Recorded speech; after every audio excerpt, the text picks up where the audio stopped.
in a time when there were few unmapped regions left on Earth.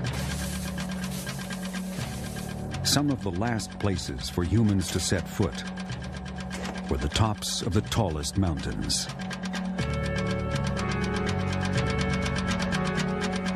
Teams from several nations competed to be first. After many tried and died, by the middle of the 20th century, the most famous peak, Everest, was conquered.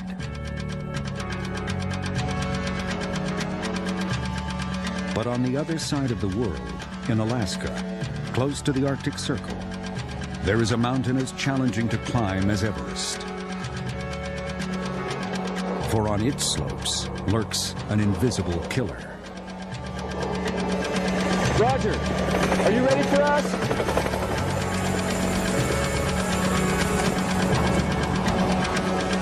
Denali.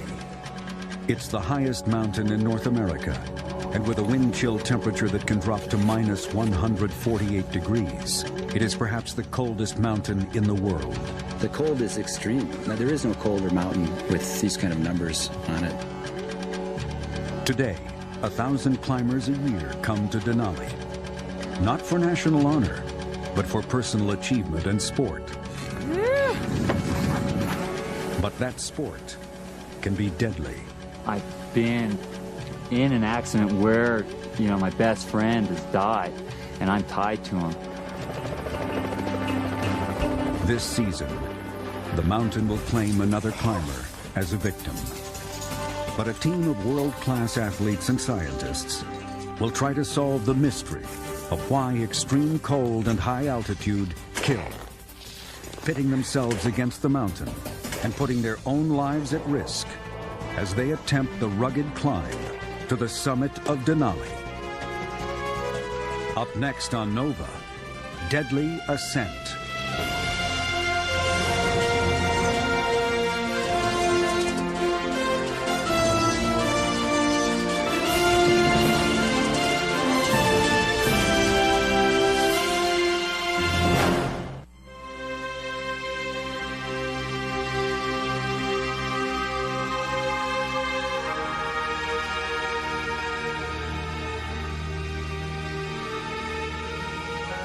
Above the distant horizon, hidden in a land of ice and snow, a granite giant lies shrouded in sheets of ancient glaciers. At 20,320 feet, the highest peak in North America soars above the clouds. In 1896, it was named Mount McKinley. But before then, and today, it's known by its Native American name, Denali, the High One.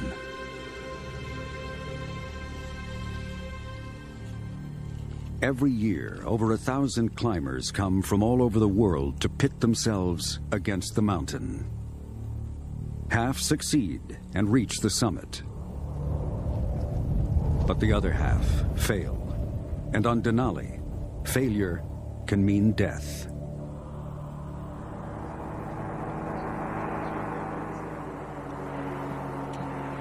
Denali is the most underestimated mountain on Earth because you can get by with perfectly clear weather.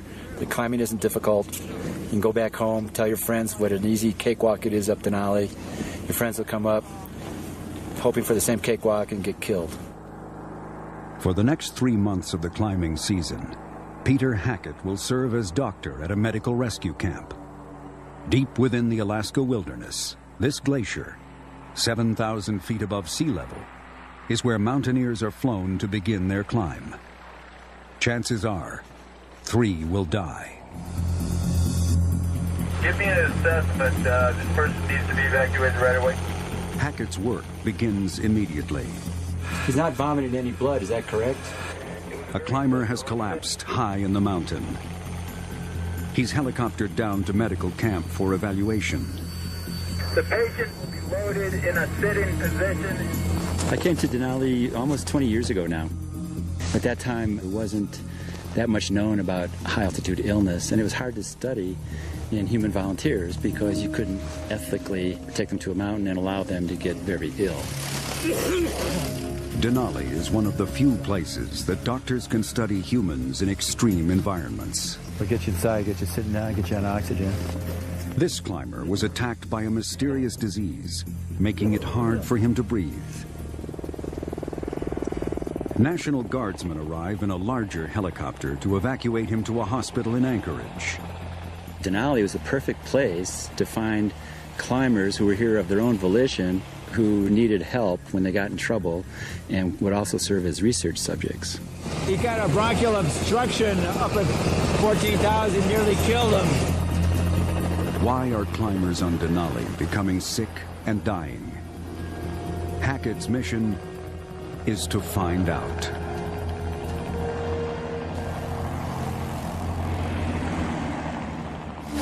Summit winds will be northeast from 15 to 30 miles per hour. To assist Hackett is a team of world-class athletes and scientists. Colby Coombs, director of the Alaska Mountaineering School, will lead the expedition. He's successfully climbed to the summit more than a dozen times and is no stranger to the hazards they'll be facing. There's cold, there's altitude, there's glacier travel, there's winter camping, there's all these things combined. Caitlin Palmer is a veteran Denali guide. I've always been a lover of the mountains and a mountain person. She's the team's expedition coordinator. Caitlin and Colby are husband and wife. Up at the summit, it looks like the winds are blowing maybe 50 knots or so. John Grunsfeld is a veteran of extreme environments. He's an astronaut. Space is someplace where humans don't belong. We weren't born there, we didn't evolve to live there, so it's a very new area for people, something akin to mountaineering. On Earth, Grunsfeld has never climbed higher than 17,000 feet. But now, Colby, Caitlin, and Grunsfeld will climb to over 20,000 feet. The summit of Denali. Over the next 4 weeks on the tallest and coldest mountain in North America, the team will push the limits of human survival. For not only are they assisting Hackett in his investigation, they are also his human guinea pigs.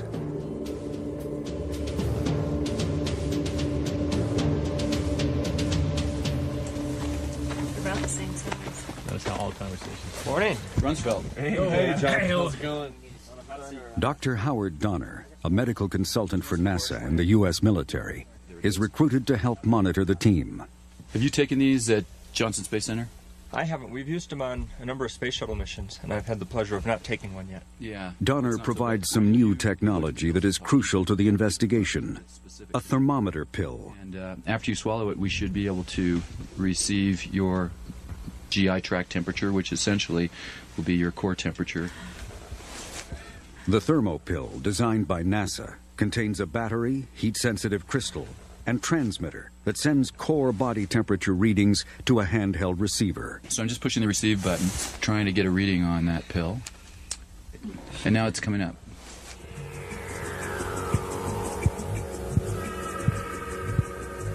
Before using the radio pill on Denali, Donner took it for a test in Natick, Massachusetts, where the Army runs the largest wind-generating cold chamber in the U.S. Donner tries it on a human subject named Pete Athens, an elite climber known as Mr. Everest. I think it would be interesting to have Pete strip off some of his clothing to take a look at what happens to human bodies subjected to this kind of cold. So Pete, if you would. Having been in this chamber for a little while, we're definitely getting a little frozen up here. The beauty of this swallowable pills are you're able to continuously monitor a climber's core temperature. What's called the body's core is made up of 3 essential organs: the brain, the heart, and the lungs. When the brain senses that the body is cold, it sends a message to slow blood flow to the extremities, maintaining precious heat around the heart and lungs. If the body's core temperature, normally about 98.2, drops just 3 degrees, a condition called hypothermia begins. Soon, vital organs start to shut down. A major step toward freezing to death. How you doing, Pete? You don't look real happy. I'm starting to feel a little muscular rigidity. It's definitely getting a little harder to speak, actually. Yeah, I think I'm about ready to head for the door here. My hands are turning into bricks, so I'm gonna take off. We can't do that on the mountain, you know. No, we can't. This expedition to the summit of Denali is the first time that core temperatures will be monitored. Hey, you ready, Caitlin? I am. Okay, here's your personalized ingestible temperature sensor. It's awfully big. The point of tracking the climber's core temperatures is to solve a long-standing medical mystery. Why extreme cold and high altitude are such a lethal combination. Down she goes. In the light of the midnight sun, Hackett and the summit team, Colby, Caitlin, and Grunsfeld, start their ascent out of base camp at 7,000 feet.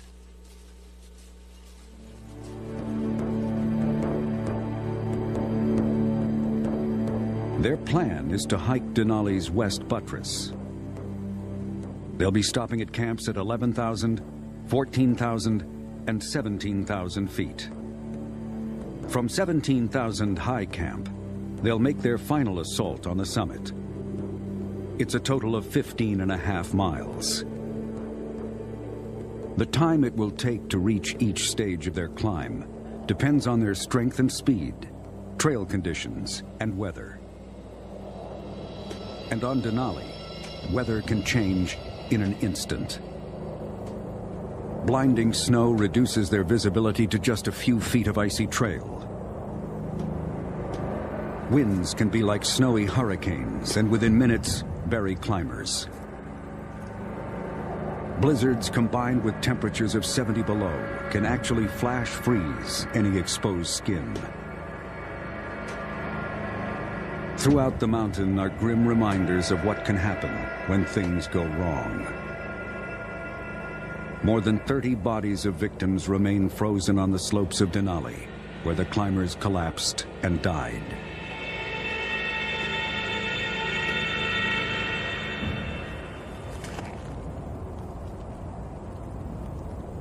After hiking all night, battling the Arctic elements, the team reaches camp at 11,000 feet.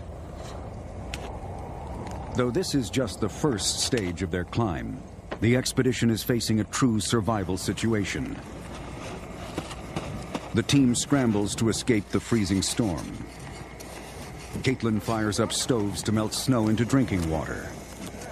We make a lot of water out here. It's constant water because we need to drink tons and tons to keep healthy and acclimatized. The formula for survival in extreme cold is simple. Eat, drink, and ensure the body retains more heat than it loses. Essential is thermal clothing and shelter. These guys are just finishing up putting the anchors in, and I'm trying to keep this center pole here. This temporary shelter, with the walls of an igloo and a roof of wind-resistant nylon, will protect the team from the raging storm outside. It works really well. As you can see, we're pretty well sealed in here. We've got the entranceway, of course. That's going to give us some draft. We do need airflow since we have 6 stoves running. It's fantastic shelter. We'll really appreciate it later this afternoon.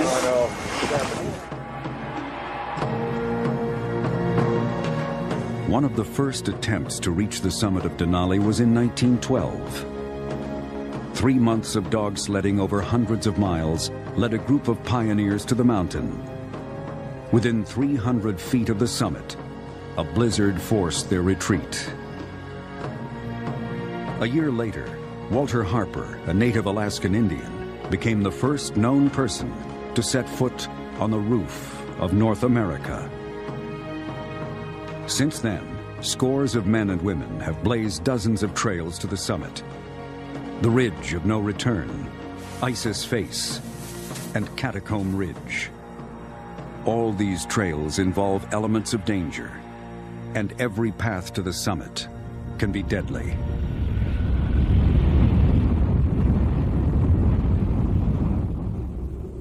"45% of all deaths on Denali are caused by climbing falls. To avoid becoming one of those statistics, members of the climbing team practice saving themselves by using an essential climbing tool, an ice axe. In the event of a fall and someone on your rope team yells, falling, it's got to be an instinctive, immediate reaction. Thumb under the adze, fingers over the top, other hand down near the spike. It's a technique that you need to practice every year if you spend time on snowy slopes. It's amazing how quickly you'll accelerate if you fall.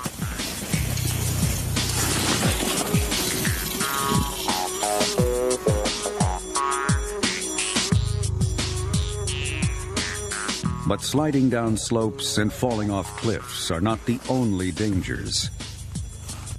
Denali is covered by glaciers, rife with crevasses, fractures that can be thousands of feet deep. That's tied in to the clip-in point there. This anchor we're going to use for lowering and for hauling. Caitlin, let's make sure that you have the gear required to ascend out of the crevasse. Climbers who fall into a crevasse and are lucky enough to survive Feelers locked, not stressed. must be prepared to climb out. We got the climbing rope, we've got the belay line. To practice their survival skills, the team lowers Caitlin into the abyss. That's good, even a little bit more. When you fall into a crevasse, it's instantly cold. You plunge into a world without much sunlight. 0! 0! And there's ice all around you. It's very chilly, and then get to the business of getting yourself out. Caitlin's core body temperature has dropped slightly below normal.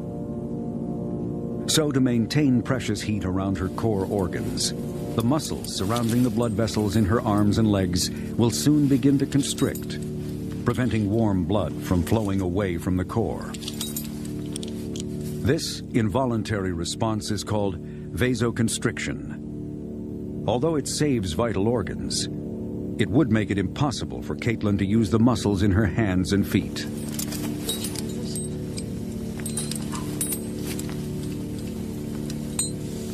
Here we go, coming up. Without an expedition team to haul them to safety, climbers who fall into crevasses can succumb to the cold within 3 hours. Oh, watch it. Once out of the crevasse and into the sunlight, Caitlin's core temperature goes back to normal. Excellent. Nice, Caitlin. Denali may be known for its cold, but the white heat of the midnight sun reflecting off the glacier can feel like an oven. Add to that a heavy pack and a steep uphill climb, and the climber's core temperatures begin to rise.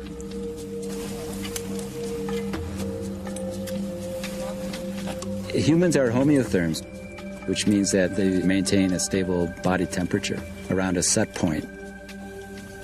And that set point doesn't change when we come up here. And so we have to do things to maintain that core temperature, or we get very uncomfortable. Even the slightest rise in core body temperature can affect judgment, producing a lightheadedness that resembles being drunk.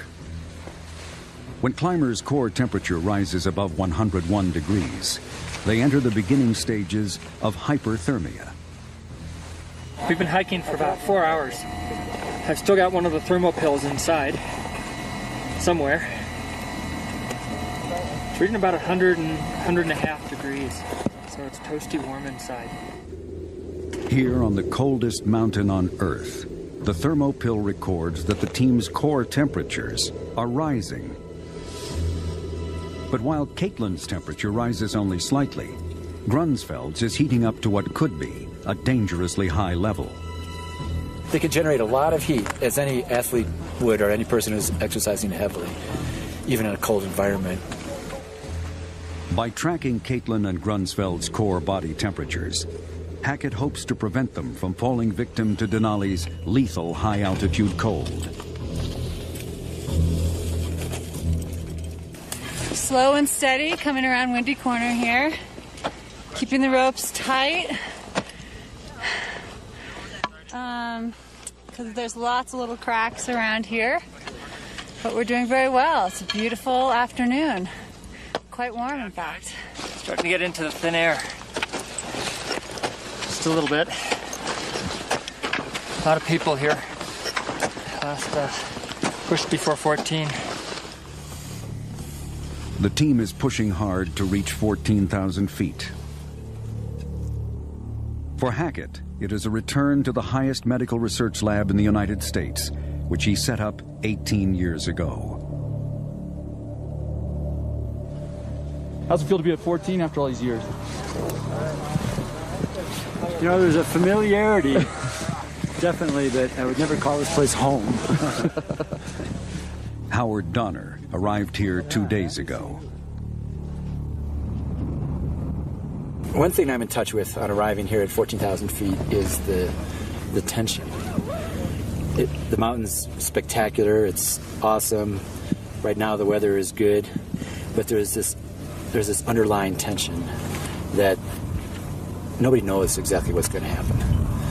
And statistically speaking, there's more than 100 people in this camp right now.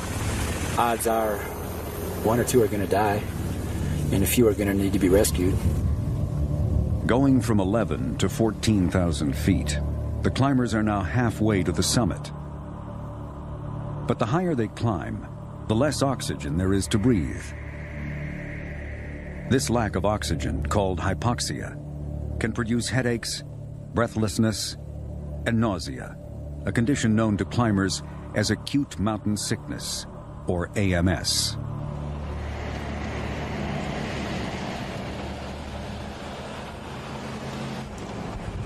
Two months earlier, in the heart of the Rocky Mountains, Peter Hackett conducted a unique altitude study to combat AMS. Now, you all came up here pretty fast, and that was the idea. Come up as high. Volunteers from Mesa State College are traveling to 14,000 feet to spend the night at the top of Pikes Peak.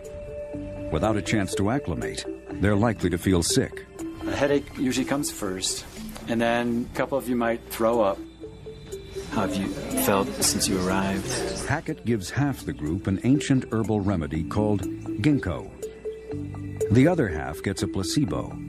Hackett is experimenting to see if ginkgo can prevent the debilitating effects of altitude sickness. We're from sea level, so we're from San Diego. Big drastic change. And so we're gonna see how it goes. We're praying I don't get sick. At first, most of the students seem oblivious to the altitude. But at 14,000 feet, there's less than 2/3 as much oxygen as there is at sea level.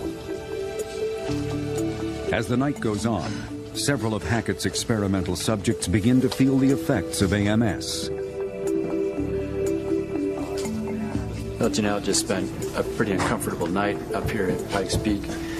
She got altitude sickness pretty early on after she arrived, within 4 hours or so, but didn't really progress much. Here, let's put this mask on you. At sea level, human blood is nearly 100% saturated with oxygen. Janelle's is around 80%, and the result is nausea and dizziness. You'll be feeling better here pretty quickly. Okay? Thanks for hanging in there with us. Oxygen can reverse the symptoms, but Hackett's study may lead to a way to prevent them. I'd say about a 5. 68% of the subjects who received a placebo got sick, while only 33% who took ginkgo did. Ginkgo appears to reduce the incidence of mountain sickness by more than half. Thank God for the ginkgo. I think I had it. I think I had it too. Yeah.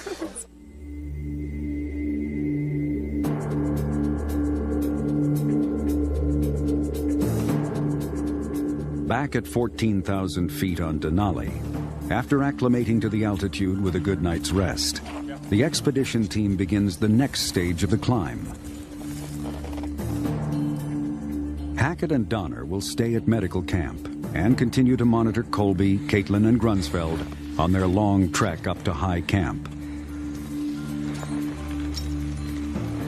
They ascend the head wall, a steep cliff gouged out by an ancient glacier.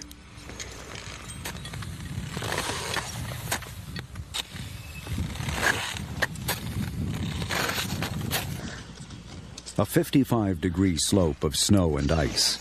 The head wall is the most technical, and one of the most difficult parts of the route. Their loads are heavy, packed with food for 10 days, in the event that they'll need to wait for good weather for a summit attempt. They know conditions on Denali can change in an instant. In order to get up here, we had to climb up a relatively steep head wall. It's probably the steepest part on the whole route. We clipped into fixed lines just as protection so that we could get up in case one of us fell. You have to breathe a lot to be able to talk like this. Amazingly, in the few moments that Grunsfeld stops to talk, his core temperature drops from a high of 103 degrees, the danger zone for hyperthermia, to 95.5, the temperature where hypothermia begins. He's an engine that's revved up and producing all this heat. As soon as the engine's turned off, which basically happens when he stops, the heat production stops, but the heat loss doesn't stop. He's still in a cold environment. Heat loss continues. Core temperature plummets. Humans can survive in Denali's extreme cold for only so long. They either need to move to generate heat or find shelter. And in the Arctic climate of Denali, sometimes frozen snow is the best insulation available. Kind of just got to slither your way in.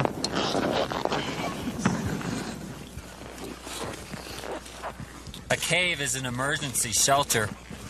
A cave offers an incredible amount of protection from the elements. It's completely windproof, and if they're done correctly, snow is a great insulator, and it'll actually retain a lot of the heat from your stoves and from your body. At 16,000 feet, severe weather forces the team to take refuge in a snow cave left over from a previous expedition. But others are not so lucky. Back at medical camp at 14,000 feet, Donner receives a distress call from a climber caught in the storm. So Howard? Yeah, we'll put it down right through here like this. Rescue workers construct an emergency landing zone for a helicopter. Well, there's a patient that took a pretty bad fall up on Denali Pass. We actually don't know how far he fell yet. He's unable to walk. I mean, that's clear. This may be the only chance to get him out. Big Army helicopter with a high-altitude rescue team is going to land. What they need is a fairly marked-out approach, and they like to land kind of like a plane, kind of go sliding along. They got these huge skis that they land on. Special forces of the Air National Guard, based in Anchorage, are mobilized to evacuate the sick climber. Any type of environment we have to be prepared for. We are parachutists, divers, climbers, paramedics. We're the only American force that's dedicated only to rescue. We rescue combat and civilian. We go behind enemy lines to rescue pilots shot down in a conflict. Climbing injuries have many causes, including altitude sickness, extreme weather, bad judgment, even bad luck. Whatever the cause, rescuers often put their own lives at risk. Roger. Are you ready for us? The patient, although stable at this point, is a somewhat older guy and has a lot of injuries. Our priority is to get the patient out of here. The special forces lift him out of the cold and fly him down to an emergency room in Anchorage. It's tricky with medical problems on this mountain. He would have died if they hadn't gone up and rescued him. He would have died from exposure because his group wasn't capable of getting him off the rope, making a shelter, putting him in a sleeping bag, making water. They just didn't have it together to do that.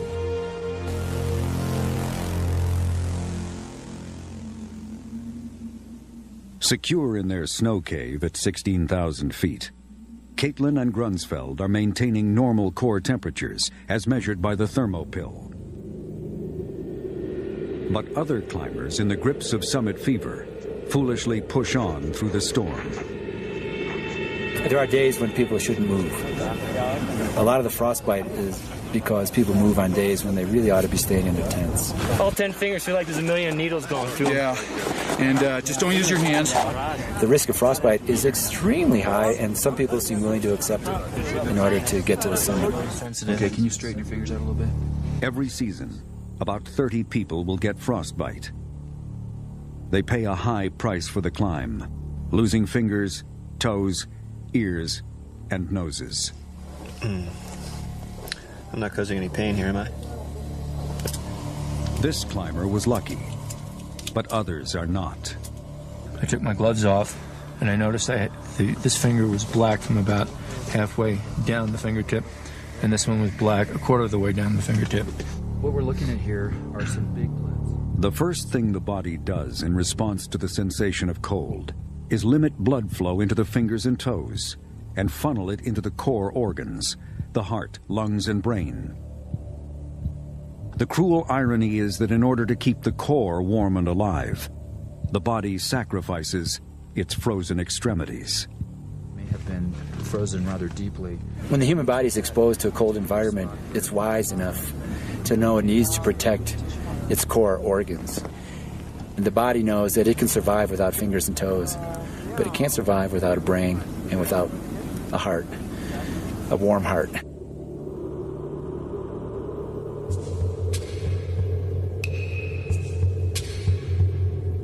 By now, Denali's fast-changing weather clears, and Colby, Caitlin, and Grunsfeld resume their ascent to high camp.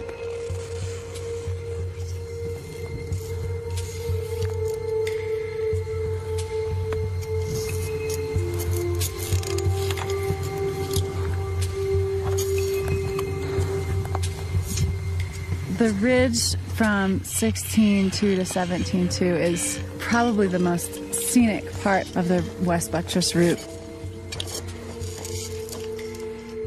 We had clouds below us, beautiful weaving in between the rocks and sometimes right on top of the ridge itself.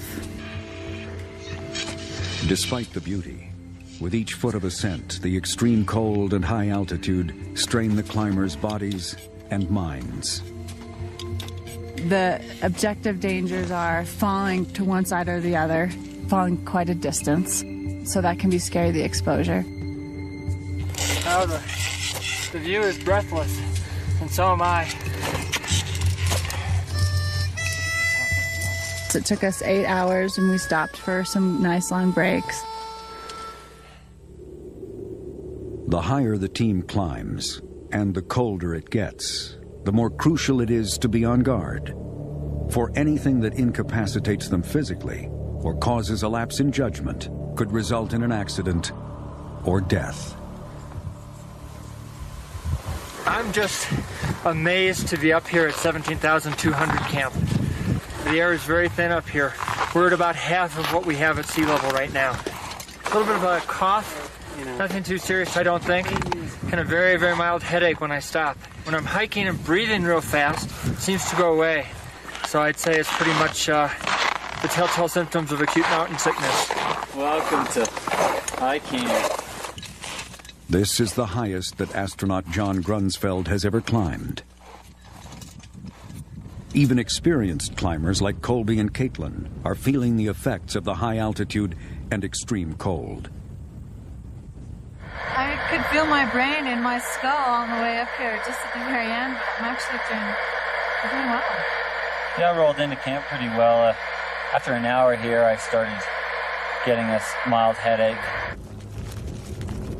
At 17,000 high camp, as the team acclimates to the high altitude, low oxygen, and extreme cold, the weather takes another turn for the worse. We've got minus 50. Colby, Caitlin, and Grunsfeld are going to have to wait for better conditions before making the final ascent to Denali's summit. They've carried enough provisions for 10 days. Hopefully, the storm will clear before the food runs out.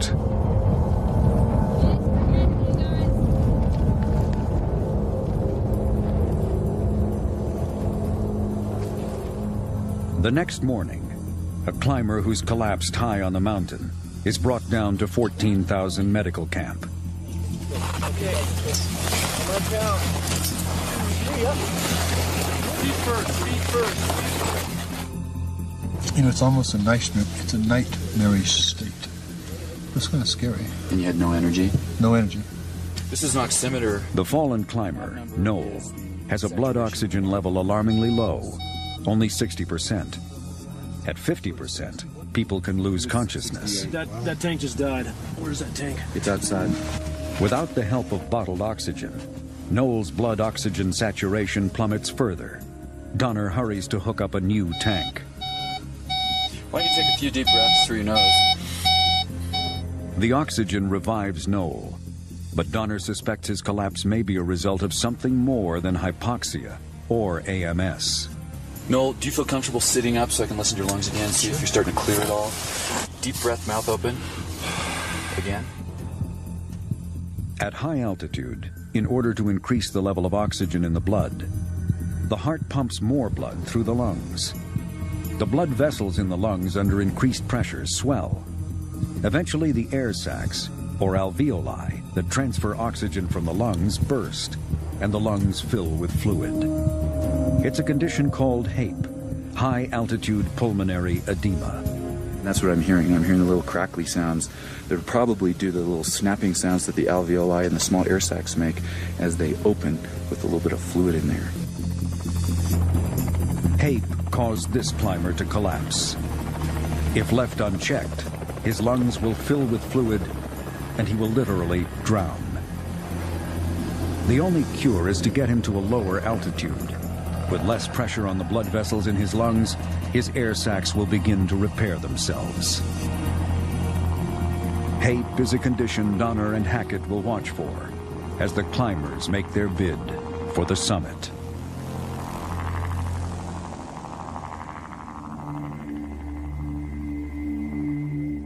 At camp at 17,000 feet, after 6 days of waiting out the storm, and with food supplies dwindling, the weather clears.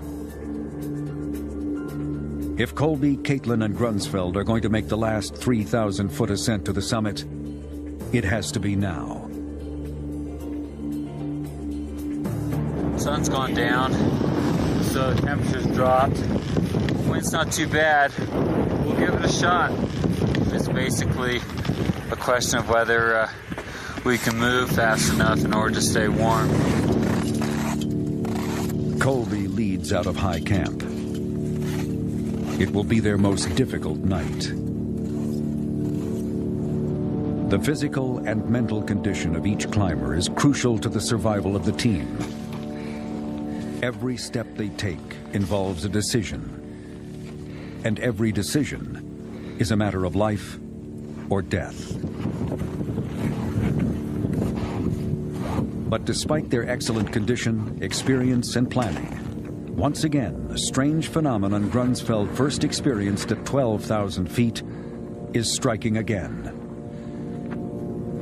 As he heads up the mountain, his internal temperature rises dangerously high, while the outside temperature on the mountain plummets to 40 below zero.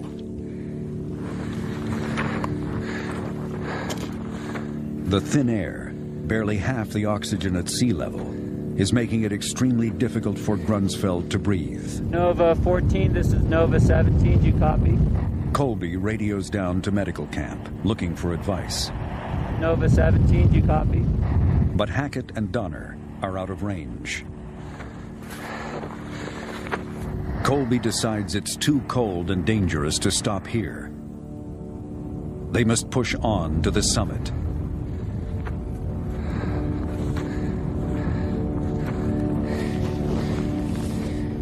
At midnight, the team reaches Denali Pass.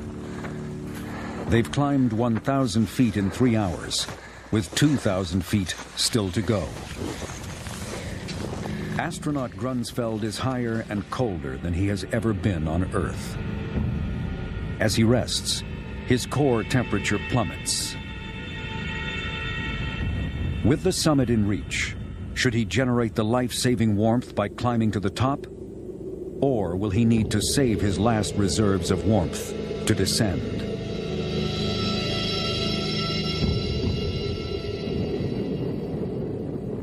The team decides to return to high camp.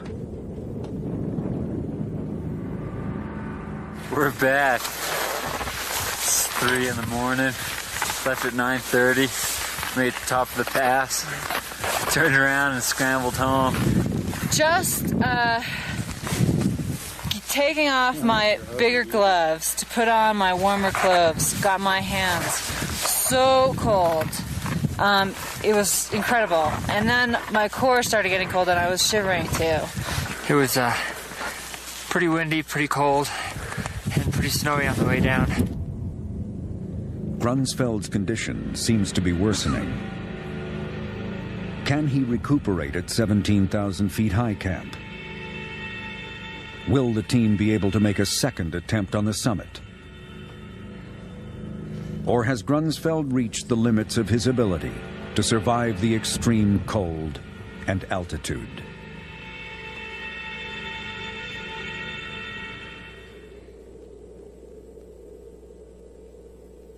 The team rests for 2 days at high camp. 17-2 camp for 14-2. 14, go ahead. Hey Howard, how you doing? John Grunsfeld here. Grunsfeld establishes radio contact with medical We're camp. trying to keep warm up here. How you sleeping, John, and how's your energy and appetite? Over. This is the moment of truth. Night before last, I didn't sleep very well, and so yesterday morning I woke up with a kind of a massive headache. The climbers face a tough decision. With the summit in reach, should they make a second attempt? With a pounding headache and low blood oxygen levels, Grunsfeld has all the classic symptoms of AMS, acute mountain sickness. And now his cough suggests that the air sacs in his lungs are filling with fluid. The first sign of HAPE, high-altitude pulmonary edema. Waiting around day after day can get pretty tiring. And you kind of wonder whether you're acclimatizing more or not. And I think for a few days you acclimatize well, and after that you sort of reach a plateau. The final choice about whether to summit comes down to data produced on this expedition and never before available to climbers. The core body temperature readings from the thermopill. Core temperatures went up as high as 103 degrees in John. And then when he stops, we get this unbelievable documentation that his core temperature plummets. And while Grunsfeld's temperature fluctuated between dangerous highs and lows, Caitlin's core temperature stayed within 2 degrees of normal. Hackett and Donner suspect the huge fluctuation in Grunsfeld's core temperature may make him more susceptible to Denali's lethal combination of extreme cold and high altitude.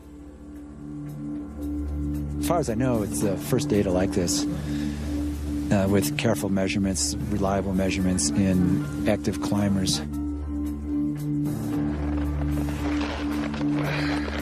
Over 3 weeks, the team has climbed 10,000 feet.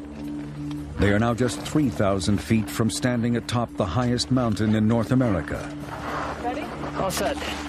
The summit is a powerful lure. All right, John. Thanks a lot, Colby. Colby remains at 17,000. And based on the data from the thermopill, Caitlin guides Grunsfeld down the mountain. 7 days is a long time to spend up at a high camp. The winds had abated, and we had decided that this was a window for us to come down, or at least an opportunity that may not have presented itself for days. Of course, tugging at me back up the hill was the thought that, well, I'm giving up for this expedition the chance to go to the summit. I am totally amazed that there aren't more deaths on Denali. Totally amazed. There's so many people that squeak by just barely. They have no idea how close they were to dying. Without an accurate measure of internal temperature and an understanding of what it means, other climbers may elect to push on. But that decision can cost many climbers their lives.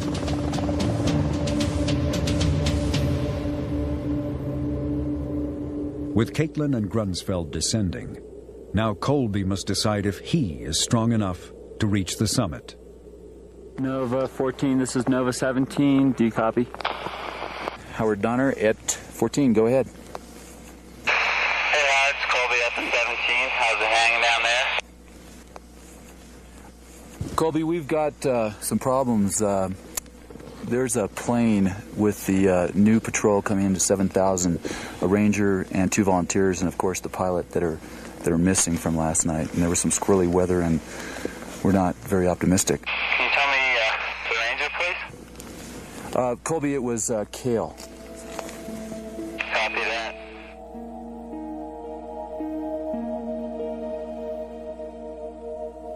The plane, flying into base camp at 7,000 feet, crashed. On board was the pilot, 2 rescue mountaineers, and a park ranger. The ranger, Cale Schaefer, and Colby were close friends.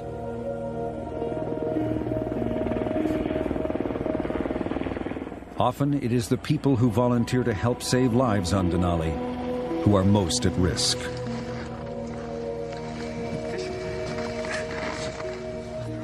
From high camp, Colby chooses to push on for the summit. My best times and my worst times of my life have been in the mountains. I've been in an accident where my best friend has died and I'm tied to him. You can have your own trauma of losing your friend, but it's a whole different level of traumatic experience when you're staring at a parent who's just lost their son or daughter, and they're looking at you and saying, why? Why did this happen? This is just a sport. What went wrong?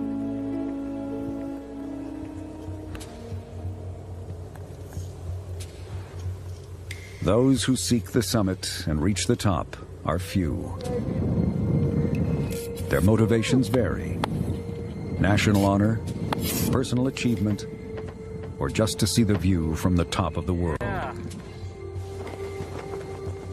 Whatever their reasons, as long as climbers pit themselves against the Earth's tallest peaks, scientists will continue their search to understand the limits of human survival. Perhaps one day, they will all find what they are looking for on what may be the coldest mountain on Earth, the high one, Denali.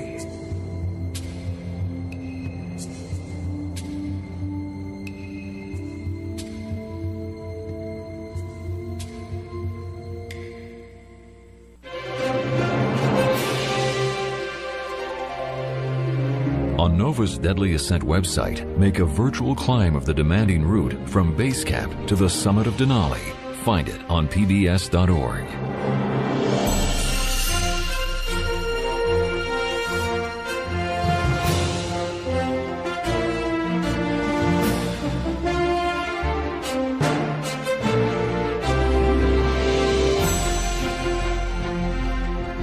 To order this show or any other Nova program for $19.95 plus shipping and handling, call WGBH Boston Video at 1-800-255-9424. Nova is a production of WGBH Boston. I've been in an accident where, my best friend has died and I'm tied to him.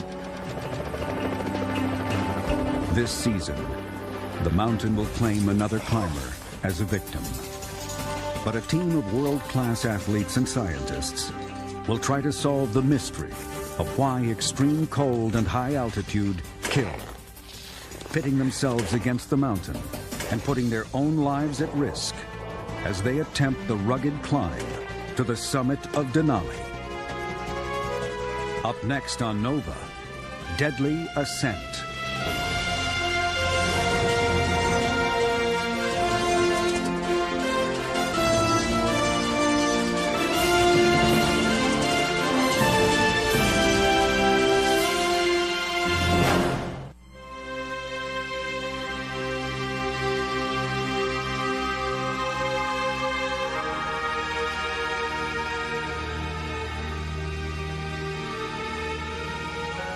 Above the distant horizon, hidden in a land of ice and snow, a granite giant lies shrouded in sheets of ancient glaciers.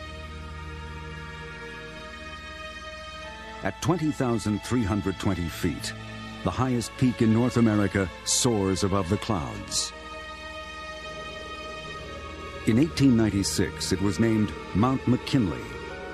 But before then, and today... In a sitting position. I came to Denali almost 20 years ago now. At that time, it wasn't that much known about high-altitude illness, and it was hard to study in human volunteers because you couldn't ethically take them to a mountain and allow them to get very ill. Denali is one of the few places that doctors can study humans in extreme environments. We'll get you inside, get you sitting down, get you on oxygen. This climber was attacked by a mysterious disease, making it hard for him to breathe.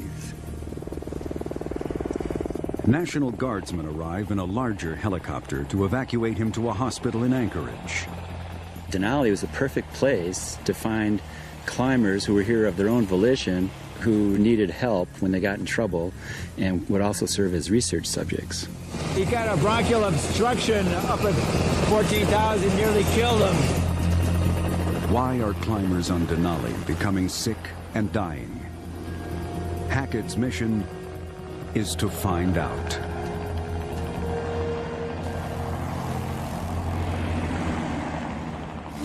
Summit winds will be northeast from 15 to 30 miles per hour. To assist Hackett is a team of world-class athletes and scientists. Colby Coombs, director of the Alaska Mountaineering School, will lead the expedition. He's successfully climbed to the summit more than a dozen times and is no stranger to the hazard. In a time when there were few unmapped regions left on Earth, some of the last places for humans to set foot were the tops of the tallest mountains.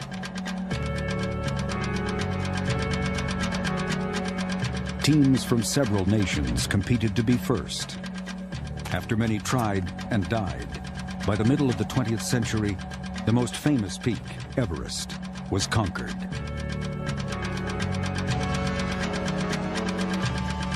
But on the other side of the world, in Alaska, close to the Arctic Circle, there is a mountain as challenging to climb as Everest. For on its slopes lurks an invisible killer. Roger, are you ready for us?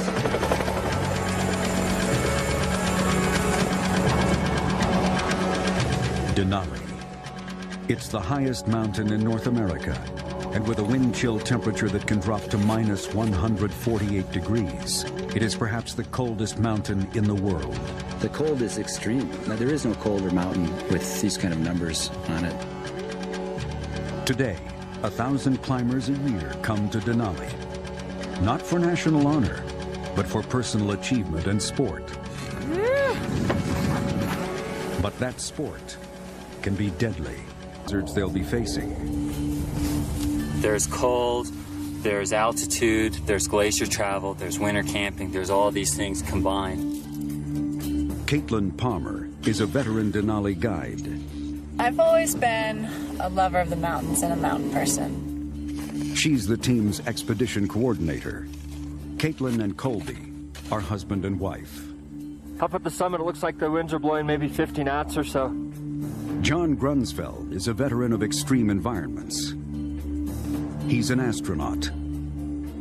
Space is someplace where humans don't belong. We weren't born there, we didn't evolve to live there, so it's a very new area for people, something akin to mountaineering. On Earth, Grunsfeld has never climbed higher than 17,000 feet. But now, Colby, Caitlin, and Grunsfeld will climb to over 20,000 feet. The summit of Denali. Over the next 4 weeks on the tallest and coldest mountain in North America, the team will push the limits of human survival. For not only are they assisting Hackett in his investigation, they are also his human guinea pigs.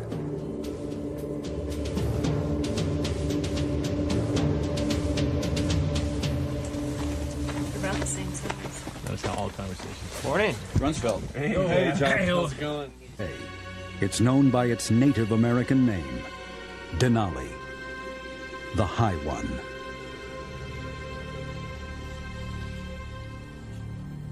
Every year, over 1,000 climbers come from all over the world to pit themselves against the mountain. Half succeed and reach the summit, but the other half fail.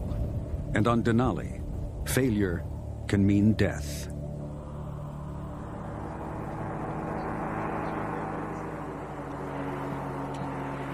Denali is the most underestimated mountain on Earth because you can get by with perfectly clear weather. The climbing isn't difficult. You can go back home, tell your friends what an easy cakewalk it is up Denali. Your friends will come up hoping for the same cakewalk and get killed. For the next 3 months of the climbing season, Peter Hackett will serve as doctor at a medical rescue camp. Deep within the Alaska wilderness, this glacier, 7,000 feet above sea level, is where mountaineers are flown to begin their climb. Chances are, 3 will die. Give me an assessment. This person needs to be evacuated right away. Hackett's work begins immediately. He's not vomiting any blood, is that correct? A climber has collapsed high in the mountain. He's helicoptered down to medical camp for evaluation. The patient will be loaded